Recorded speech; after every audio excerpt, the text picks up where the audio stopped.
ప్రభుత్వ పాఠశాలల్లో చదివి పిల్లలకు నాణ్యమైన పౌష్టికాహారం అందించాలని జిల్లా కలెక్టర్ కోయ శ్రీహర్ష సూచించారు.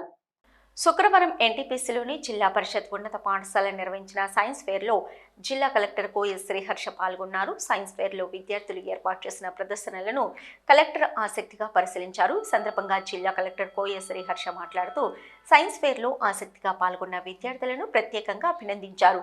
పాఠశాలకు విద్యార్థులకు మధ్యాహ్నం నాణ్యమైన ఆహారం భోజనంగా అందించాలని, ఎటువంటి పొరపాట్లు జరగడానికి వీల్లేదని కలెక్టర్ అధికారులకు సూచించారు. పాఠశాలల్లో విద్యతో పాటు విద్యార్థులకు అవసరమైన వినోదం ఉండాలని, సైన్స్ ఫెయిర్ నిర్వహణ, పర్యాటక ప్రాంతాల చదవలసిన వంటి కార్యక్రమాలను ప్లాన్ చేయడం చాలా మంచిదని కలెక్టర్ తెలిపారు. అనంతరం రామగుండంలోని జిల్లా పరిషత్ ఉన్నత పాఠశాలను తనిఖీ చేసి కలెక్టర్ విద్యార్థులకు అందుతున్న ఆహారాన్ని పరిశీలించారు. కార్యక్రమంలో జిల్లా విద్యాశాఖ అధికారి మాధవి, జిల్లా సైన్స్ అధికారి రఘునందన్ రావు, మండల విద్యాశాఖ అధికారులు, సంబంధిత అధికారులు తదితరులు పాల్గొన్నారు.